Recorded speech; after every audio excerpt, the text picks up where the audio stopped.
Good morning, everyone. Just to pick up on what was just said, there's a group of people sitting on the stage at this moment in time who can loosely be called, or maybe not loosely be called, disruptors. And the challenge is that we know what we're talking about, and a lot of people are really uncomfortable with what we're talking about, and that is their problem rather than our problem. But what we're going to discuss today is not stuff that happens in the future, it's stuff that happens now and can happen now, and it is driven fundamentally by impact. So I make no apology for what we're going to discuss. Sitting behind me is a slide, which probably doesn't make any sense to more than 2 or 3 people in this room, but my partner, Dr. Rasha Saïd, and I have a vision of building something which I'm going to discuss and outline for the first time publicly, and an ambition and aspiration to drive change on a scale that has not been seen previously. So that's where we're going to end up in the next hour. But I want to briefly introduce my friends and colleagues, and I'm going to pass the microphone to each one individually. The first one is Melissa McBride, who's sitting to my right. And Melissa is an extraordinary woman, okay? Extraordinary woman. And she's probably more bonkers than I am. But she comes from a background of real knowledge and understanding. She's been the head mistress or head teacher of a number of schools, and she'll tell you a little bit about that. She's taken those schools on a journey, an innovative journey. She's taken the learning from those schools to actually build the first digital school in the United Kingdom that is actually publicly accepted as a school.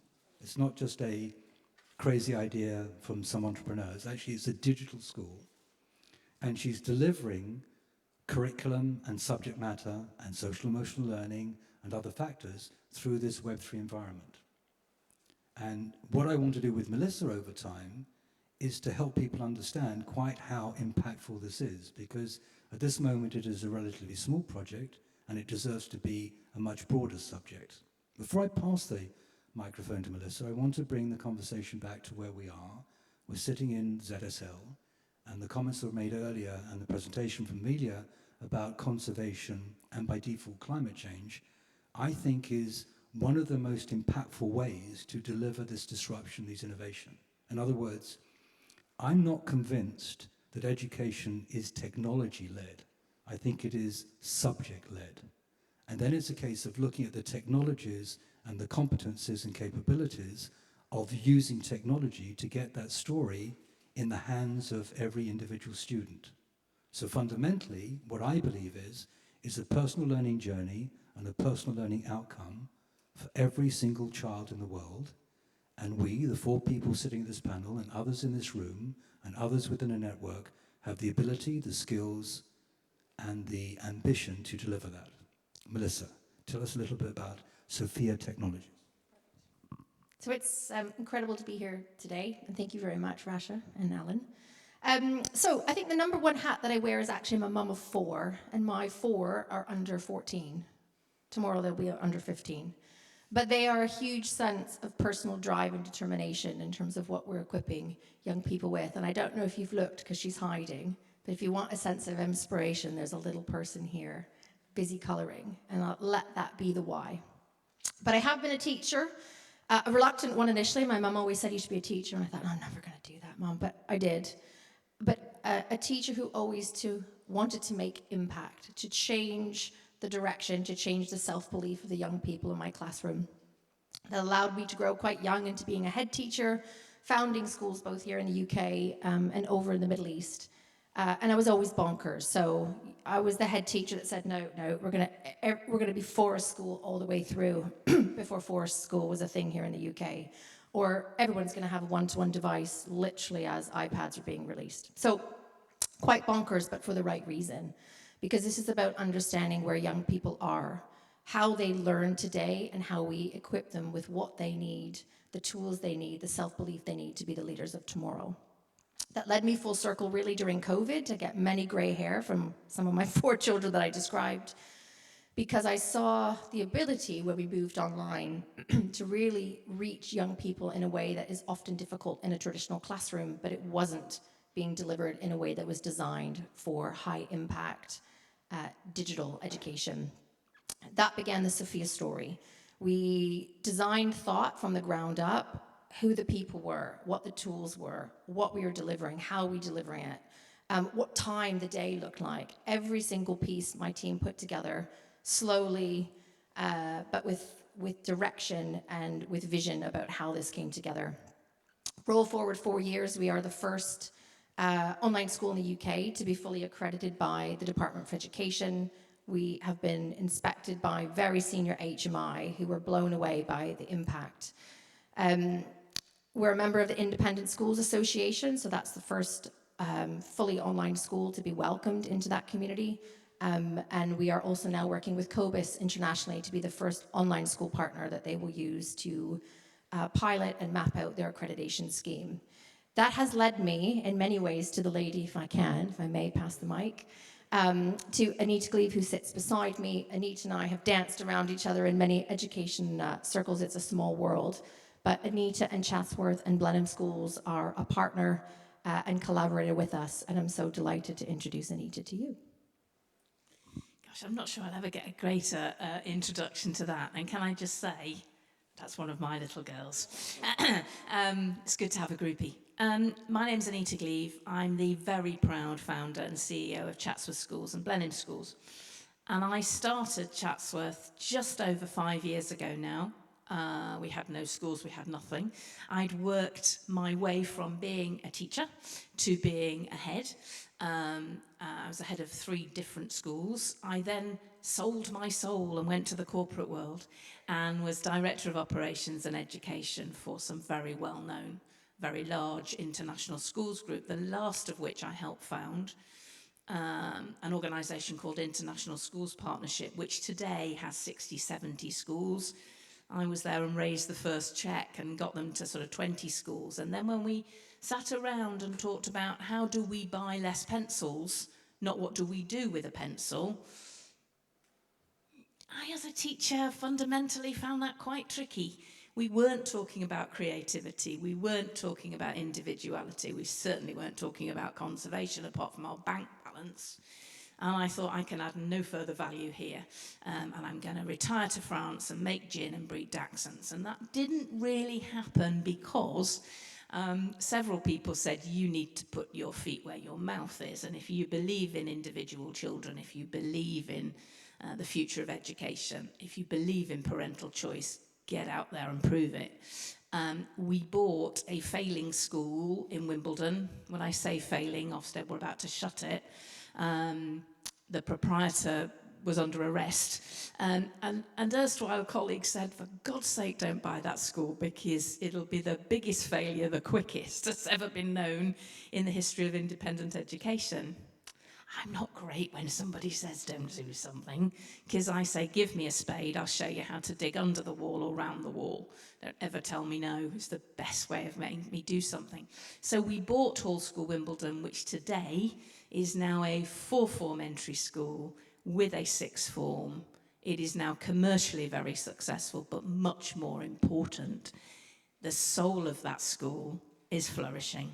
The individualised care for those children is absolutely bang on where it needs to be. And it's a school really, really flying. You get the right team with the right commitment, with the right values, and you say, go play. On the back of that, we now have 16 schools in the UK. And 2 years ago, I was given the opportunity to design, create, and open a school in Dubai. The uniqueness of this school was that the owners wanted it to be wholly inclusive. Talk a lot about inclusive education, special educational needs and what they mean. And I don't want to get sidetracked down that particular soapbox of mine this morning. But special educational needs in the Middle East and inclusive education is still very, very much in its infancy, as Melissa will attest.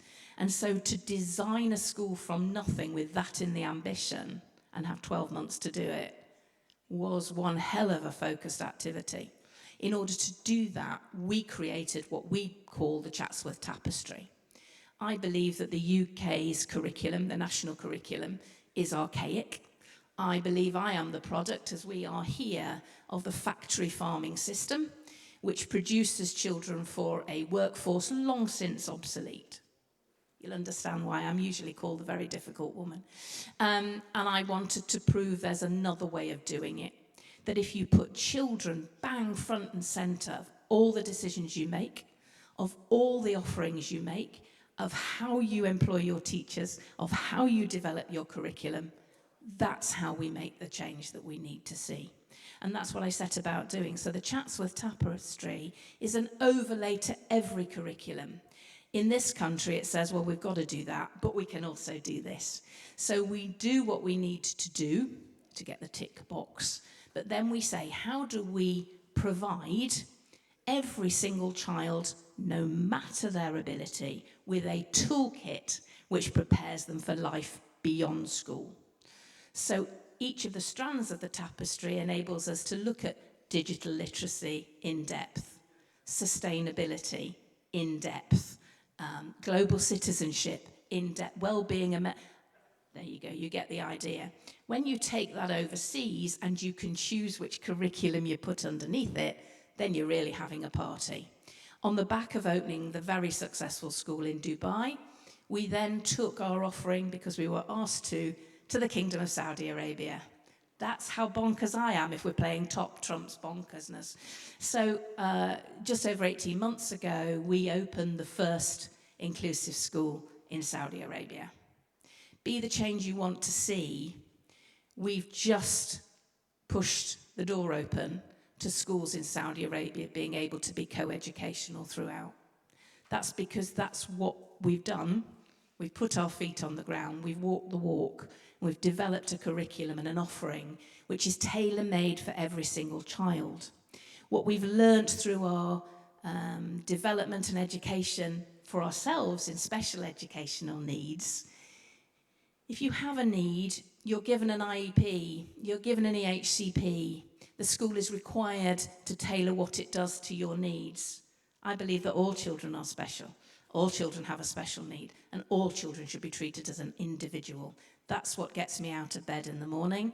That's what I aim to do. And our very recent collaboration with Melissa is all about, okay, so we've done all of this. We've done it at speed. We've done it well. We're rolling it out. We are different. We are an education business, not a business which happens to be in education. We believe in the future of our children. Where now? Where next? We're already behind the curve in AI and digital literacy, and the we there is all of us. It's not just me. And so we really did our homework and how we can take what we currently do and move it forward together for every single one of our little people, because that's what we have to do. And that's why we're working together. That's why we're looking at hybrid learning and hybrid working, which is a whole brave new world for everybody. I've realised I've taken up way too much time, so I'm going to pass back to Alan to introduce my friend to my right. No, you haven't taken up too much time at all, okay? But I do want to focus in on a couple of things. So let me split it into two pieces. The first piece is the question of where does teaching happen and where does learning happen? And what I mean by that is that teaching happens in 45-minute classrooms 2 or 3 times a week, and learning happens 24/7, 365 everywhere. The second thing I want to focus on is the digital side of this engagement. In other words, the tools that have come into play recently, the AI question. I mean, if you want to talk about elephants in the room, and I have quite a lot to say on that subject, but before I get involved, I want to introduce my friend. And I would point out, disclosure, Michael is one of my portfolio companies. He'll tell you about that. So I'm a director of his business, so I have a certain bias towards what he's doing. But he and his partner, Nick, are driving innovation from a business that started developing curriculum for schools and universities into something which is now, I'm going to put the word out there, co-pilot, and I'm going to ask Michael to tell us a little bit about both his businesses and his perspectives on driving built-for-purpose, authentic, trustworthy content in an AI environment. Michael. Thank you, Alan. So one of the driving forces, I'm just going to piggyback on Melissa and how she started to introduce herself. One of the driving forces is that I have 3 children, and what I fundamentally worry about is what the heck are my kids going to do for jobs in the future? That is my driving force, and that is driven by the impact of AI, but also just the social and economic challenges. I'm based in South Africa. I was born in America, grew up in Holland, now living in South Africa, and I've had, maybe not to the extent of George, but the privilege of traveling the world and seeing a lot of cultures and dynamics. I am a qualified physiotherapist in Holland. I run 2 edtech companies that use technology and AI to create content fit for purpose that is designed to be specific to the audience that is using it. And when I say using it, and that's what I mean with using it, is I fundamentally believe in experiential learning, and this is partially what Alan was referring to, when do we learn?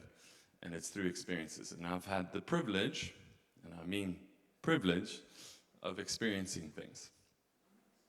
So how do we bring experiences to underprivileged, under networks, under resourced communities around the globe, around the world, that have no clue about climate change? Because you know what?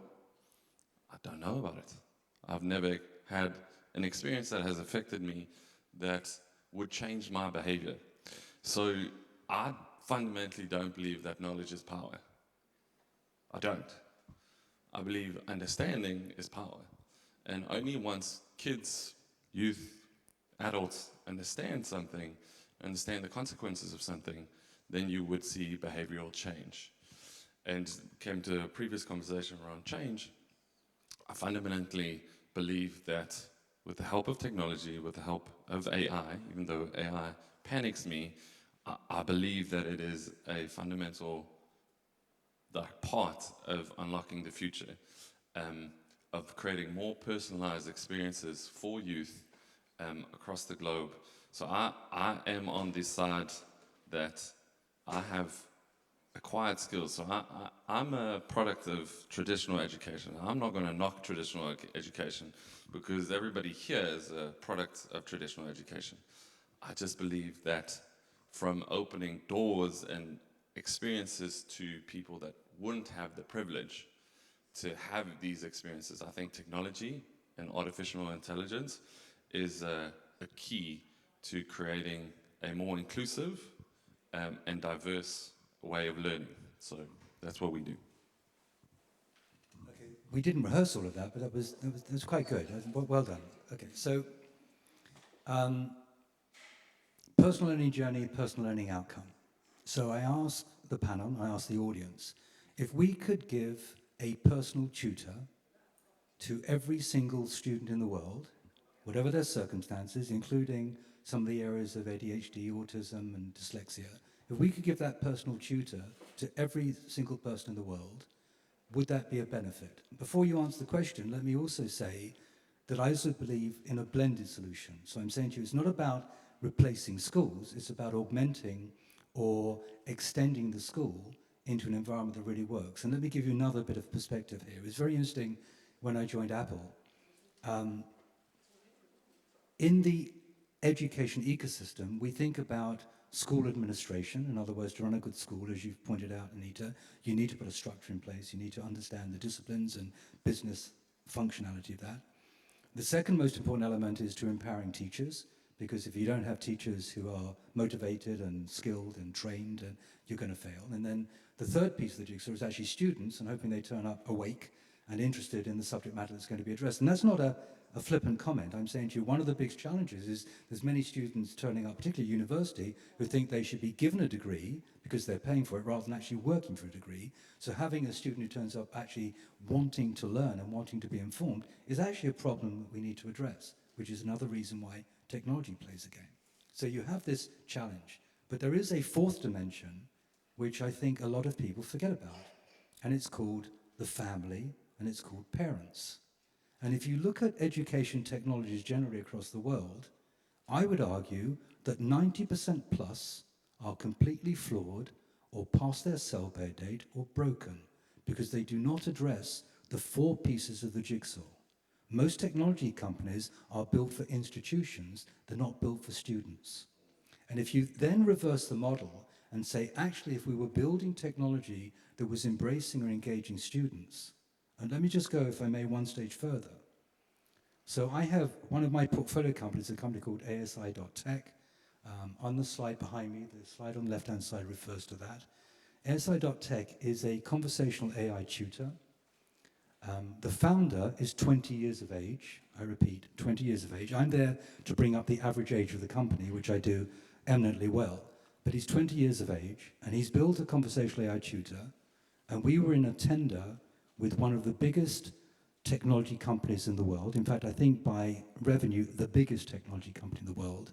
And we won a contract with the government of the UAE to deliver a conversational AI tutor across the whole of the Middle East. That project is in stealth. Well, it won't be in stealth in 24 to 48 hours because there's a conference in Dubai. This is being announced. His Royal Highness and my founder, Kudos, is discussing it there in Dubai. We already have 300,000 students on the platform, and that will scale into millions of students by the end of this year. But that's by the by. What is really interesting is this AI technology can be facilitated in 30 seconds. In other words, you can install it, and it can work in 30 seconds. Even that's not as radical as you need to understand, but the technology has the ability, and this is where it's really important, to understand the competencies or the knowledge coefficient of each individual student on their personal device, on their phone, on their device. So think about that for a minute. In a class of 30 kids, a teacher aspires to teach the average rather than teaching the individual. Imagine if you could supplement the classroom with an AI tutor that understands the competences of each individual student to the standard that they know. I mean, I'll give you an example.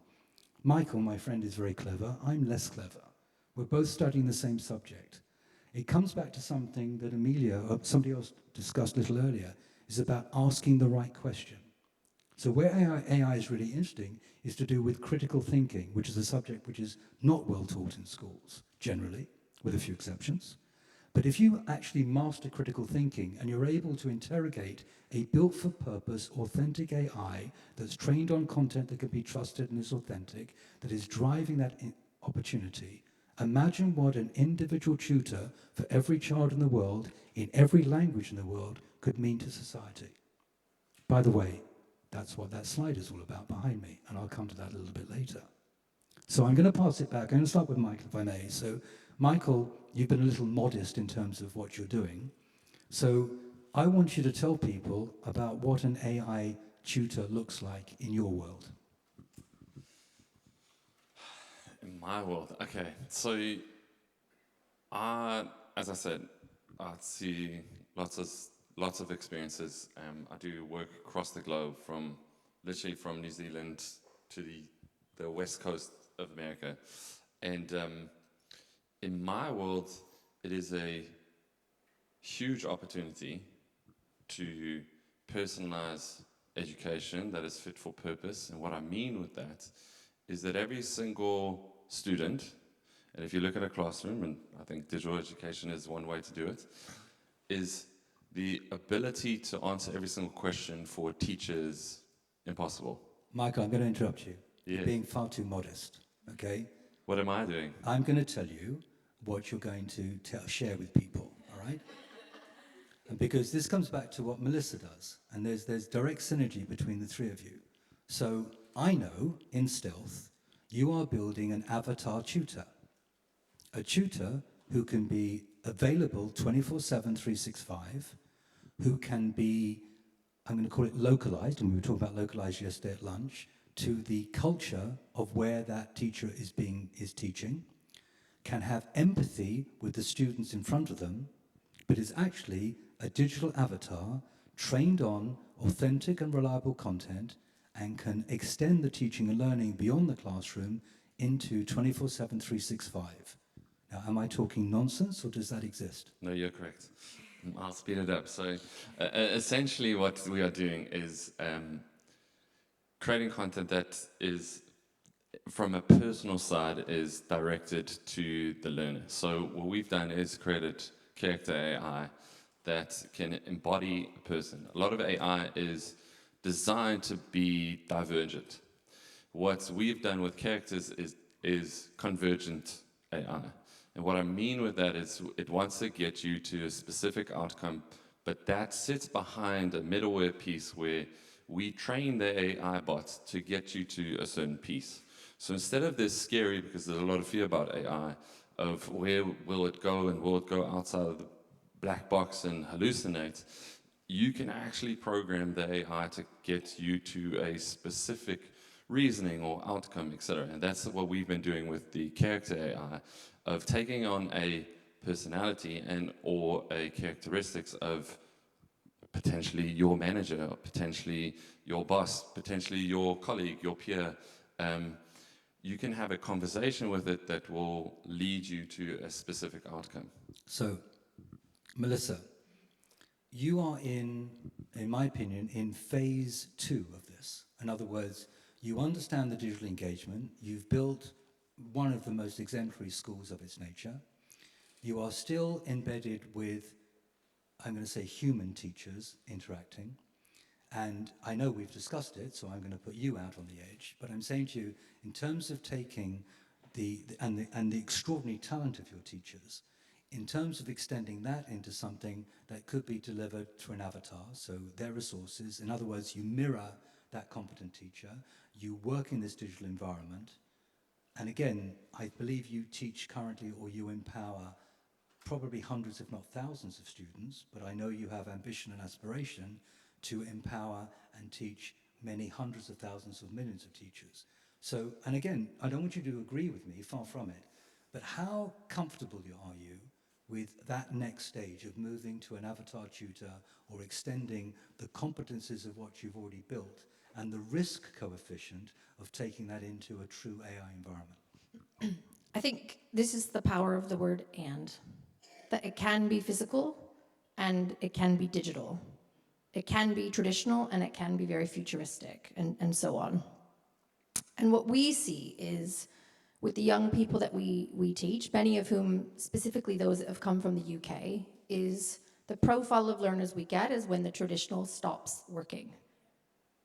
School refusers, anxiety, mental well-being, additional learning needs, support, the desire that your family is a split family and you need to spend time with one parent who doesn't live in the same school location as the other, and so on and so forth. And because of the model that we've designed, we are able, through the digital lens, to personalize with much smaller group sizes than, let's say, traditional classrooms. So in ours is 6. The magic happens when it can be one-to-one and it can be bigger groups. So how can you do that? Well, tuition's existed for a long time. It has its benefits, but it's not right for students all the time. We need to have the ability of the and. And for me, it's also about understanding young people. So one of the most incredible things that happens is the development of self-worth when children feel engaged and connected. That is driven through personalization. It's also driven by other things, relevant curriculum, the flexibility that they have, that they can also do the other things outside of their learning space, not their teaching space. One thing that I've become acutely aware of, and this is fueled by conversations, is the brain was designed to learn experientially. Now, we work really hard to make an experience happen when you have no physical classroom, because our classroom's in the cloud. We use some incredible tools, but really we strike the balance because our timings allow children to then go and experience things, in their communities, in their activities that they do outside of school. But then brings in line with what happens when our students experience things immersively. So in a virtual-based environment, that can be with headsets. Some children have. We also have girls in Afghanistan who do not have headsets. But they can connect in a virtual setting through their computer that brings them to places and spaces that they have never seen, they have never experienced, they will probably never experience in their life. And there is real magic that happens when you can simulate learning. The next layer of complexity to that is, well, you're right, I have teachers, and how do we copy paste it? And scale can be done digitally with great partners, etc. But I also sit on a vault of if you can imagine a classroom that has every single piece of a conversation, a lesson, a recording. I have 4 years of learning captured digitally that sits in a vault that AI, that I'm not building, but other people are, can then begin to analyze. Now, AI is only good as the information that feeds the machine. And how can we harness this digital vault that my school have and other schools will begin to generate to begin to train AI that can replicate the same experience, because we're now connecting it with a virtual avatar that allows young people to access education at scale. And the last piece I would say is our work with children in the virtual spaces. They're not digital, by the way, they're spatial learners. This conversation that we have with ourselves is an adult conversation about, oh, virtual, will they not understand? Of course they understand the difference, but this is about connections, and it's about opening doors that they just don't necessarily have access to. When young people go in through an avatar and connect with others, it's like a superpower. It gives children almost this incredible piece, which often is missing, that they feel empowered because they can be whoever they want that avatar to be at that time. And that is the single biggest driver for what we see in young people. So I'm all for harnessing the right data, which has been driven by exceptional classroom experiences that have happened in real time with real children, mapping out the different learner vectors and profiles. That isn't just, we've got 3 types of learner, auditory, kinesthetic, Again, I mean, absolute 100% agreement. Yeah. Again, thank you for adding the context, because the context to my madness has to be balanced against the structures that people like your good self can bring into that environment. But I want to give it to Anita, because Anita sits even a more precarious place than the rest of us, okay? She has things called parents to look after. I mean, and by default, the children that are delivered to her front door. And if she becomes too radical or too progressive, there's going to be a pushback that will be unpleasant and probably slightly uncomfortable. So there's the balance that has to be made. And remember, we're on a journey. I mean, AI is not new, okay? It's not a new thing. It's fashionable, but it's not new. So how a traditional school, built on the foundations of a traditional environment, within an environment that is becoming increasingly more blended, embraces what we've just touched on. Do you want to comment on that, please? I'd love to. For me, there are 2 elements here, and it's how they coexist and how we all grow at a pace which is pushy, but is not so radical that you lose everybody before you even start. Can I interrupt you? Yeah. But in my mind, I think that is content-led, not technology-led.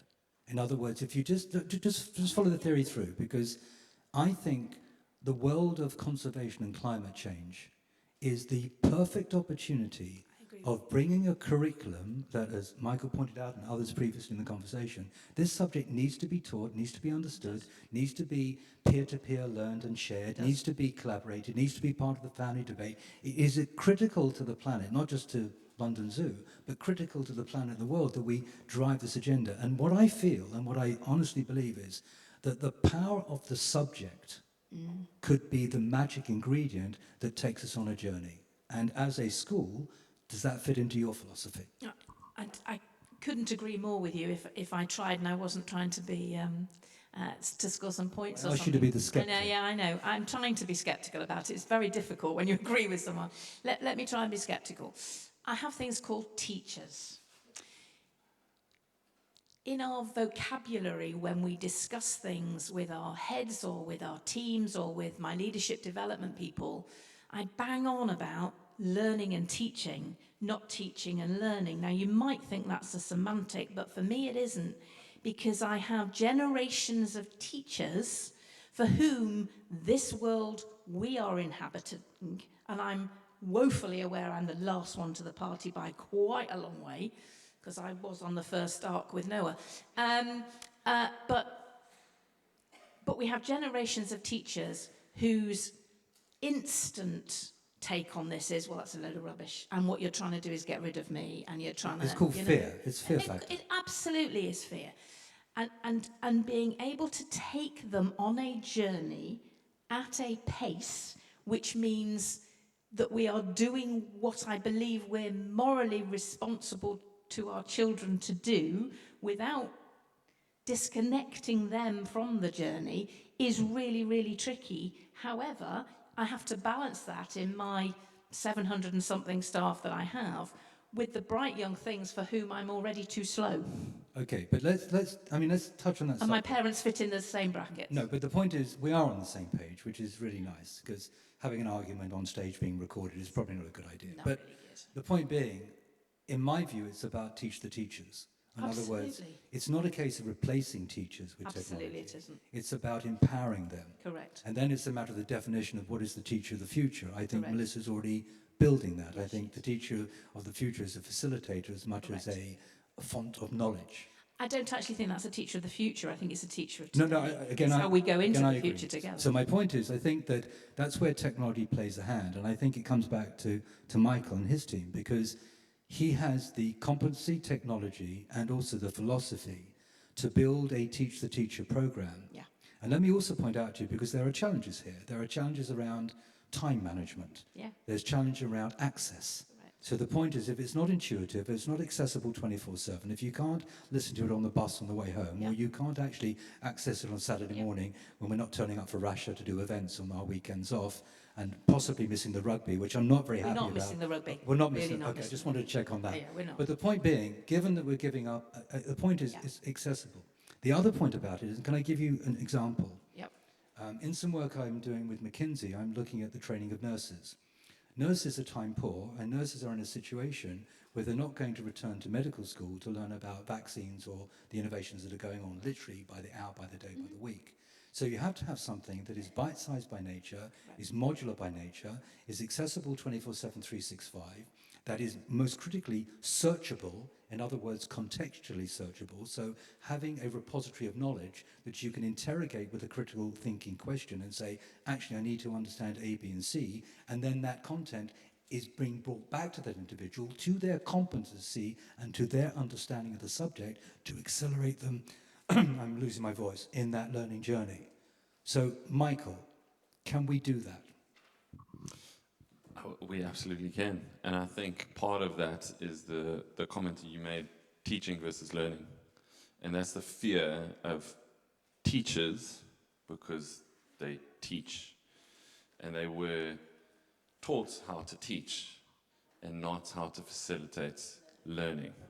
And I think that's the power of both digital education and AI tutor, is to reduce the teaching time. However, you can increase individual teaching time. If I call it friction, because I think friction is a nice word, I think it's a case of empowerment. Because again, Anita will tell you that teachers want to be the best version of themselves. In the 14, 15 years I've been involved in this, I've never met a bad teacher. I've met incompetent teachers, but I've never met a teacher who doesn't want the best for their students. It's almost impossible to be a teacher if that's not the case, as it is for a nurse to look after a patient. So my point is, we need to provide tools that allow them to achieve those objectives. So I want to go to the slide behind me in a second, but does anybody want to add to that argument? Can I just touch on just an example of my context? In South Africa, I'm working on a project with the government at the moment where there's going to be, in the next 10 years, 50% of all teachers are going to retire. The teaching profession is not attractive, it's underpaid. There is a huge deficit when it's coming to having teachers. That is going to create a whole another universe in where we don't have teachers. So the developing world is actually being forced to digitize quicker and faster because it is under-resourced, and they have to, otherwise they're going to have a massive issue. This is not a South African problem, this is not just an African problem, this is a global problem. And that is a pending problem. I'm not going to use the epidemic, or it's a problem that's coming down the line where we're not going to have, it's not about competent or incompetent, it's about we're not even going to have enough teachers. I say very quick things about two programs that I run through my schools as a sort of halfway house between what you're talking about and my reality in my classrooms. I have a program called My Life, which is my learning and my future.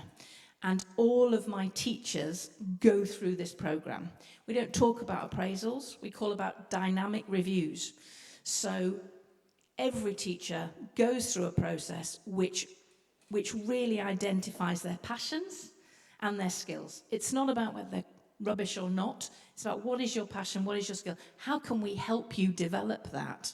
And we built a platform on which all our training of our teachers is done remotely and online. So in the evening, they can log in with their own personal world and pick courses which will enhance their experience. That's number one. Right. And number two, we together are doing work for schools in its widest term, or places where children who have a particular talent, currently for sport, have previously had to choose between following that and becoming the next Olympic diver or rugby player or whatever, or an education. Something's given somewhere, you can't have two on a track. What we're going to be developing is a hybrid version of our education so that you can do all your training, but equally you've got your school literally on a device that you take with you wherever you're going. You can come back into lessons. You've got your library on your laptop. You've got your work. You've got your homework. You've got, in answer to your question, your personal tutor. And I believe fundamentally that every child should have a personal tutor over and above whatever teachers they have, but someone who balances their academic studies with their well-being, with their development, with their communication with their parents and community. And that's a bigger pot than just having teachers and just having students. But I want to bring Melissa back into discussion. So I think we are on the same page, but I personally think that there's a direction of travel. I think if you don't take teachers on that journey, you will fail miserably. It's not students you need to empower. Students are more digitally native than all of us, okay? And they will find their own way. The trouble is where they find it are in places we perhaps don't want them to find it right now, or we'd like a little bit more control over them. And I'm not going to name names, but I think it's fairly obvious. But I think that if we take the teachers on this journey and allow them to empower through the staff room, then we have an opportunity. Melissa, do you want to comment on that, please? I was going to say, if you want high quality education, they're the environments where you have consistently outstanding lessons. And they're consistently outstanding lessons because the children are getting an individualized pathway for learning. And because the children are getting an individualized pathway for learning, they're making connections. They're making connections with the adults in the building. They're making connections with their peers. There's a lot about, I think sometimes we say tutor, people automatically go, oh, this is for children, aren't they on devices too long? We're not thinking of the big picture. I think the real power comes from the end. It can be that if a child's not in class, they've been out of sports, they need to know, they don't have access to the real life facilitator. So you have AI that's been trained that can do that. But actually, this is a case of how do we empower our teachers to be outstanding every single lesson for every single child that sits in front of them. And I think that's what makes what's coming so exciting. Okay, so I'll give you a minute back. I want to tell people what's behind me or what's behind us on this screen. And I want to give you a little bit of a backstory. Rasha and I are close friends, and Rasha and I are partners in something called Toucan Ventures. And Rasha and I are diametrically opposite in character, okay? And anybody who knows Rasha knows exactly what I'm talking about. So in terms of diametrically opposite, I'm the exact opposite of Dr. Rasha Saïd. But we have the same vision, and we have the same aspiration and ambition. And I also would point out, we come from different religious and cultural backgrounds, but there's no barrier to our ambition and our aspiration. And what you see behind you is coming into fruition. This is a real project, the Microuniversity. And the Microuniversity, in our opinion, I mean, she may shout me down the next 10 minutes, but in my opinion, it's made up of three components. On the left-hand side of the screen, you see a prefabricated building. That prefabricated building can be constructed, assembled, and put in place in hours and days, not in weeks and months. And that environment I'm going to call a classroom. I'm not defining the students yet, but I'm saying to you that's a classroom. And what is interesting about the classroom is the classroom, we were on a call yesterday evening with a colleague of ours out of Berlin. That classroom has to breathe. In other words, by nature, being a prefabricated building, it's relatively small. But it's not small in its environment. In other words, it's made of glass. People can see out of windows. They can embrace the world that they're in. They can embrace the environment that's part of it. It's not a traditional brick-built school with crystal windows or whatever else one references. So from an architectural point of view, it is innovative and breakthrough. It is cost-effective, easy to build, easy to assemble. Sitting in the middle is some theory around social emotional learning and some digital engagement, which includes immersive and others. So this is the theory of not teaching necessarily in a traditional way, but teaching in a way that is empowered by technology. That doesn't replace teachers. It puts the tools of the trade into the teacher's hands and then allows the teacher, who's responsible for the curriculum, to use those tools the best of his or her ambition and aspiration. And not limited to 45 minutes either, because the tools don't just exist within a school, they exist within the student and the family. In other words, it's built from the bottom up, from the student to the school, not from the school to the student. So that's a philosophy that sits in the middle. Sitting on the right is one of the AI companies and organizations and technology. That's ASI Tech, which is the major project which is currently being developed in the UAE and being developed elsewhere. I will share with you, and it is confidential, but I'm looking for my next country, given that I've got the UAE and that's already happening and His Royal Highness and the government are supporting us. I'm looking to take ASI Tech to Africa. And Michael and I have been talking about this as one of the reasons he's here. And why Africa? Because Africa is one of the biggest opportunities and one of the greatest challenges in terms of opportunity. And organizations like UNESCO, United Nations, Generation Unlimited, who are our friends and partners, have aspirations of taking this to literally hundreds of million people who are disenfranchised and not available. I mean, Amelia's nodding at me, but Amelia, you are really important to this conversation, okay? Because I still believe, as much as the technology is useful, the subject matter is the breakthrough. And if you get the subject matter right, you empower children and students, you empower communities, you change the world. Now that's just the tip of the iceberg, because now I'm going to tell you what we're going to do with this model up here. So Rasha and I are going to build these schools in the most difficult places in the world. Places that are being destroyed by war, and I'm not just talking about the Middle East, I'm talking about Ukraine and other places.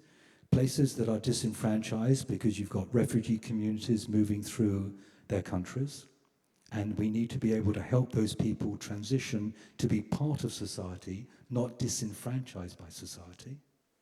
And we're going to take them to the toughest places you can possibly imagine. Are we going to do that? And we are bonkers. But my partner and her family have a tradition of doing bonkers things. And I don't need to highlight it here.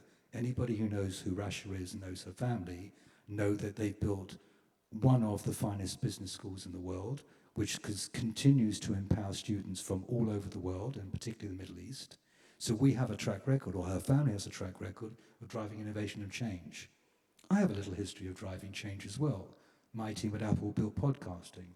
Podcasting empowers hundreds of millions, if not billions of people globally. So we understand dissemination and distribution of content. We understand how digital could be empowered through devices. We understand that having a mobile phone in the classroom is not a problem, it's an opportunity. We understand that a school is not just about a classroom, it's about the family. We understand it's about culture, and something Mike and I were talking about yesterday at lunch, is that you have to understand to be successful, you have to localize. You have to understand, the young lady I was speaking to a little earlier from Afghanistan, who wants to empower women to get an education and has to confront a government which is challenging. There are circumventing routes to achieve that objective. I've just told you about one. So even the biggest problems in the world can be solved if we come together as a group. But it's not about purely schools. It's not about purely technology. It's not even about purely curriculum and content. It's a merger of all these things. And I come back to the point I wanted to make in this conversation, that I personally believe, not because we're sitting in her offices and her auditorium, that the resources of the London Zoological Society, that conservation and climate change is or should be the methodology of taking those lessons out globally. Would anybody like to question or answer that? I always bring it back to kids. So as an online school, we have a global classroom. The children don't travel anywhere, yet they're connected in 36 different countries at any one time. And we drive, although we are UK national curriculum, in order to meet the DFE, we actually drive things through the lens of the Sustainable Development Goals. The ability to connect with young people through this medium is, it's hard to describe, but it transcends borders. It empowers young people to come up with new ideas, to create, to make a difference in whatever community they're in. We have 50 Afghan girls who join us every single day, who have been banned by the Taliban for 3 years. And they, along with their peers, both boys and girls actually, drive the future through this medium. So much so that they inspired our school to become a B Corp. So we did that for them and they did it for us. But the ability to harness this message about meeting young people where they're at. Young people care. And so often we focus on education in higher education or workforce, which is actually too late. If you think about the best practice that happens in a school, I've got news for you, isn't A-level, it's early years. And you've got the ability to build this from the ground up, because these young people, and we've got some here, and I saw mine poke in the door, they already have this capacity to care. They're born scientists, they're born inquisitive, they're born creators, and we need to build this from the ground up. And I think this message, this mandate, these tools, this technology, this community is a wonderful place, because you're meeting kids where they already are at. Michael, you go next. I'm going to let Anita. You're the consolidator. Michael. Yeah, I wanted to challenge the word being disruptor, and I think this is my take, and you guys don't have to agree with this one. I don't think we are disruptors. I think we are early adopters. I think inherently education is very reactive and not proactive.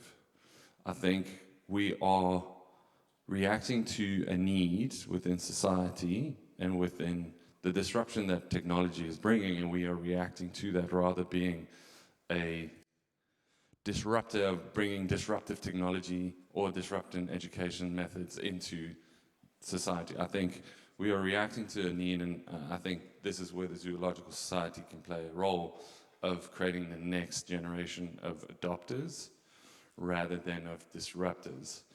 And that is my belief, and this is my modesty again, is I don't believe we're disrupting the world. I believe we need adopters, and the way of thinking needs to change from an education point of view, how we have foresight to what the future of the education looks like, not just for now, but for the future. And that's part of what we're doing from that's my view, and that's what I started with. What is the job market going to look like in 2050? What is Africa going to look like in 2050? It's going to have the biggest population of the world of a working class. What are we going to do with that? And for me, the popularism that is now and people moving away from each other, how do we bring it to a middle where everybody has a conversation? And I believe that is, especially with climate change, I find it very polarizing, the conversation. And we have this disparity between two ends of that conversation to say, this is the way to go, or that's the way to go. And you look at the whole political climate, etc. I mean, I'm Dutch, so we're in that conversation at the moment, is how do we bring it to the center? And I think what we can do with education and with climate change and just in general with the conversation is how do we bring people closer together and use technology to do that as a reaction to what is happening in the world. Anita, please. So I come from a place where I believe fundamentally that learning starts through children being involved in stories and play. I believe our imperative is to enable them as young adults to write their own stories and to create their own narrative. How we do that, we need to be agile and flexible, not reactive or proactive, but agile and flexible in catering and developing the needs of every individual. And for some individuals, they'll thrive in a totally online environment. For some individuals, they'll thrive in a hybrid environment. And some children will only thrive if they have a one-to-one physical person to hold their hand and help them. Our responsibility is to enable all of those three, because our responsibility is to love and grow this generation whilst equally being ahead of the game going forward, so that we're not factory farming our children anymore. We're developing individuals with passions and beliefs who have a desire to continue this world, to believe in it, to grow it, to love it, to believe in it, to sustain it. And we need to give any individual child of whatever age the tools that they need to be able to do that. Thank you. I think we're going to wind up on that, so thank you for that. And George, do you want to see if there's anyone has any questions at all?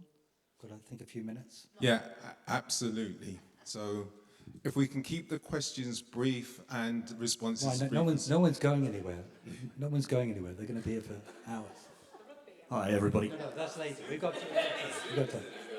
Please. I will try and keep this short so you can. I don't actually know who's playing today, though. I'm assuming it's an English game. It's Wales and England, Oh, and my that's not goodness me. pretty. Oh, my father's going to have a field day.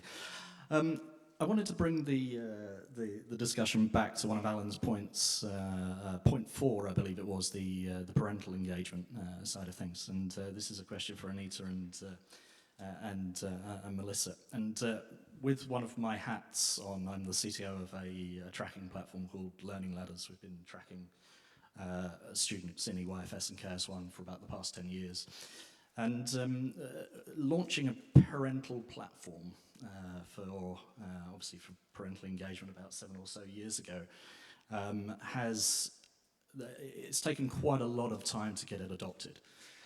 One thing I wanted to ask you, because there is a kind of a difference in dialectic between what you're saying, what you do, Anita, and what you do, Melissa. What are the fundamental differences are there that what you see between how you engage, Anita, with parents and how you engage with parents, Melissa, and what have been the challenges within the last few years? So families are central to our story. You can't deliver learning fully online without actually having parents as the third piece of the triangle. So at Sophia High, there's no walls. And what I mean by that is, literally there are no walls, but what I actually mean by it is every single thing that happens in that school, every lesson is recorded and posted. Every single piece of work, every single digital notebook, every single conversation, it's completely visible. And so we spend a lot of time with our parents when they join us, going through empowering them to understand how they can facilitate, how they can see. So in my environment, we have normalized parents being literally sitting in the classroom if they don't join live lessons, but they have access to it because we view them as a fundamental piece of this story. So there is nowhere to hide, if you will, there's no gate. And what happens is that our parents feel so connected to what their children are doing, what's happening, what the level of progress is, that they feel empowered to let their children take the lead. And I think that's really, really essential to what we do. Thank God for COVID, because COVID brought the parents into the classroom. And there's no running away from it now. One, they know just how tough this job is, but two, they feel reinvested in their child's education. No longer are they dropping them at the gate in the morning and picking them up and reading the odd report and telling you you're rubbish and you're not educating them properly, because of course they're expert. That has by and large gone. So that's point number one. So I don't have a problem engaging my parents in this, and they don't have a problem with engaging with us. Secondly, I take you back to early years. If I look at my nurseries and early years departments, who are used to using the blossoms and the pobbles of this world, where a parent can dial in and reach into that class at any time and see what their child is doing, and there's a much more immersive experience. So I'm always the exception, as you know, Mike, but I don't have a problem with parental engagement. Yes, they'll ask tough questions. Yes, they'll scrutinise what they're doing, by and large from a safety point of view.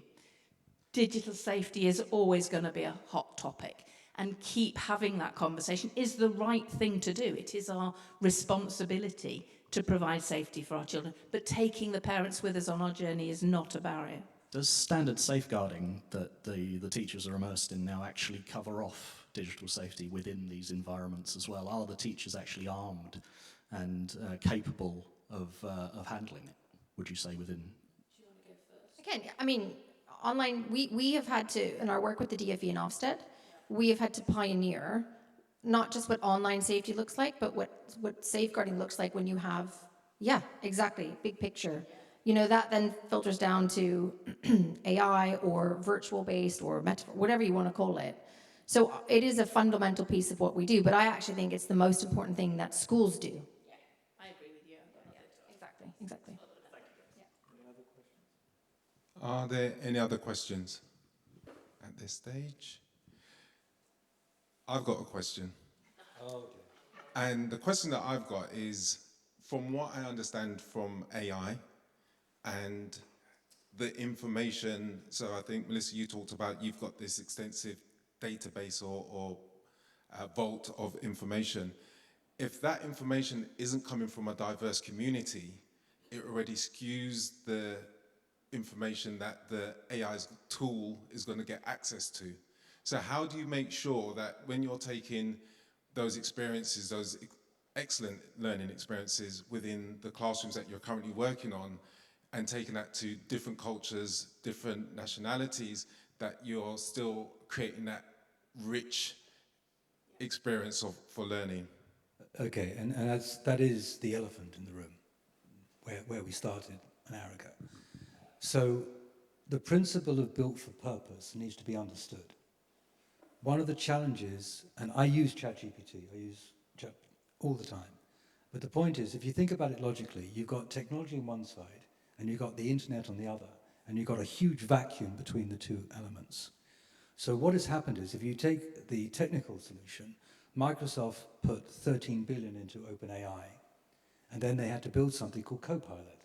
And Copilot is about training the AI to deliver against the promise of the expectation of the enterprise of the client. That is actually, although he doesn't articulate as well as I would like, what Michael does. Okay, he is a co-pilot business. So he understands curriculum, he understands how to take assets, construct them into curriculum, modular, segmented subjects, and then by doing that, then the AI can be trained on specifically what that is. In other words, the AI does not need to search the whole of the internet, it's got to search the elements in the cloud that are relevant to the subject matters being taught. That's what Melissa does. So the people sitting on this panel are not building ChatGPT solutions. In fact, ChatGPT is not part of the technology stack that we use. It could play a part in some areas, but generally not. There are lots of LLMs that are being deployed that are specific. What you will see in 2024 is what has been an extraordinary explosion of innovation focused on to specific areas of interest. And whether it's in the education sector, the health sector, almost any sector you care to choose, The discipline and the companies will come through who are driving that built-for-purpose, focused element that is authentic. To come to your specific requirement, it's very interesting because we were talking about it yesterday. Africa and the Middle East doesn't want American or British education. They do want the lessons from that environment that helps to empower the teachers and the students, but they want it mapped to curriculum and culture that's relevant to them. That is a critical component of the exercise, but that is purely what Built for Purpose is all about, is understanding the culture, the curriculum. There still needs to be moderation. In other words, the moderation will come. You can't do any of this without teachers and academics and people who have, if you like, a respected position. But I think if I stated that, getting two academics to agree on something is really very difficult. So you need to have a situation where an opinion can be expressed and best practice come out of it, but you also need to iterate because it's actually about the student, not about the academic. So if you go to market with something that is considered to be valuable and you find you're getting a less than positive reaction from your audience, then you might need to change the model in order to improve the reaction. It is not purely top-down. It has to be top-down and bottom-up, if that makes sense. Perfect sense. Thank you very much. And my only other question is, how do I get my kids this as soon as possible? I'm going to... You need to talk to the UK government. That would be a good starting point. Okay, yeah. Ostrich, head in sand. One more question, and then I think we will adjourn for lunch, if that's okay? Unless you want to extend. No, I'm happy to continue the next 2 or 3 hours, or at least the next couple. This isn't really a question, but I'd just like to say thank you, especially with all the work that you're doing.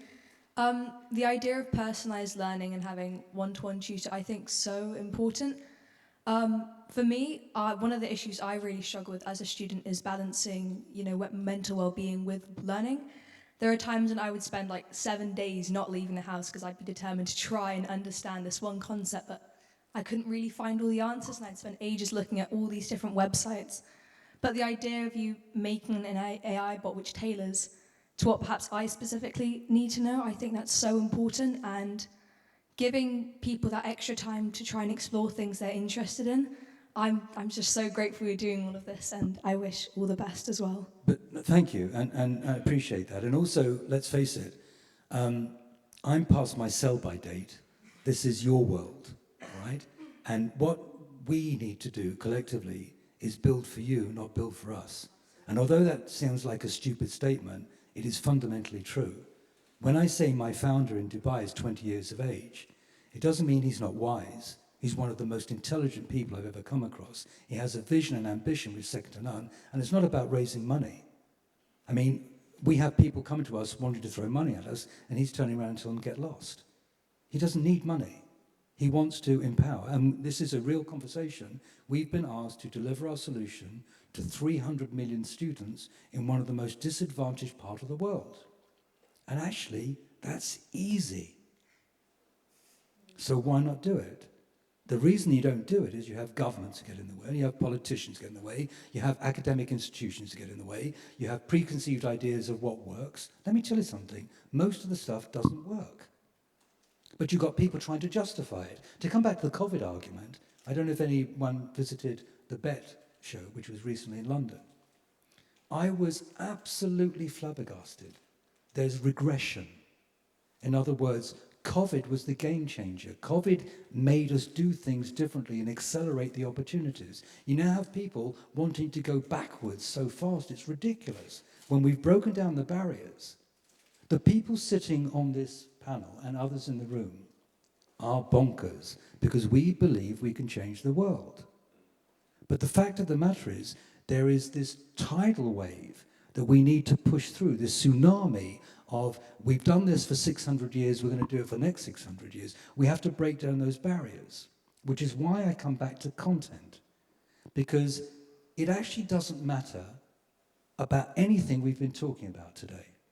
The most important thing in the room is this young lady and the resources she unlocks. because she's sitting there thinking, is this guy completely stark staring mad, or does he have a point? And somewhere within this madness, actually a bit of this makes sense, and I can actually unlock 198 years of research, and if we can unlock it, think how many, I mean, what did you say, 137,892 students? What about 1.37 million students? What about 11 million, whatever, pick a number. We can do that, but not without the collaboration and the work of all of us working together. I've only met Anita this morning, and she is bonkers, by the way, but I was terrified that she would be the ultimate skeptic. You can't do that. I've got, how many schools have you got? 60 schools, okay, yeah. I run a school, I teach 2,500 students, I'm very good at what I do, don't tell me how to run a school, okay? You're not hearing that. You're hearing the exact opposite. She's saying, I've got 16 schools and 2,500 students, and I want to take this on and embrace it, which is why she's partnered with Melissa, who's also bonkers. Adding on, previously you said that one of the biggest issues were with governments. Have you experienced people going against your vision, and how did you tackle it? Okay. I mean, how much trouble am I going to get myself in now? Let me put it to you this way. I'll give you the briefest answer. There are a number of people advising the UK government on AI, and those people can't spell AI. Does that answer your question? Thank you. Okay. All right. We're going to take one more question. And Alan, I think you misread your audience. I think, Anita, you need to tell her what not to do, and then she's going to do it, because that's how bonkers she is. Very quickly, thank you so much. That was very insightful. I think as parents, we're in a situation where we're really stuck. And when I say that, I do believe and I want my children to follow the path that you have just discussed. My heart tells me that's the right thing to do. But then I get stuck in the archaic system, which is the UK, and the factory that they want to produce out of kids. And I think every day there's a battle. Me and my husband are always discussing this because we've got this one here who has to go through the entire grind. And I feel bad about that because we've been through an archaic system. We studied in India where everything was just about rote learning. And we realized later on in life that it just doesn't help. So as a parent, there's this battle every day, and we just don't know how to handle it because it does stress us out, and it's just that we want to follow the futuristic route, but we're stuck as well because that is what is expected from a child who has to probably now in 6-7 months down the line sit through these very competitive exams. So do you want the good news or the bad news? Bad first. The bad news is things are not going to change anytime soon. Okay, but the point about I made you is this, and this goes back to my days at Apple. So let me tell you a brief story, which is why I remain the eternal optimist. Apple, in my day, 2004, 2009, was battling with Microsoft. Microsoft owned everything. And we needed a strategy of how we could take Apple's intuitive technologies into the schools, into classrooms. And we built a program called the Apple Distinguished Educator Program. And what that amounted to is that we identified, or we got a teacher in a staff room, and we empowered them to use Apple technologies. Because it wasn't about selling stuff to schools. It was about empowering teachers.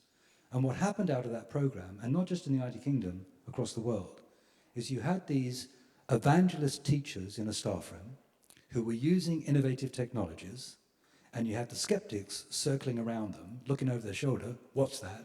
Oh, I'm using this, I'm doing this and that. And they broke down the barriers. They, the teachers, made Apple a hugely successful education business by empowering teachers in the staff room.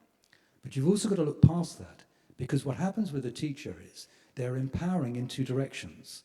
They're empowering up the ecosystem to the school leaders, to the people, to the bursars or the people with the decision, saying, actually, these are the tools we need, this is what we want, this is what we've got to have, and if we give them, and they're empowering downwards because they've got the expectation of students turning up who want some digital engagement and are bored, I was going to use a rude word, I'm being recorded, I'll keep it clean, but are bored by what is being provided for them now.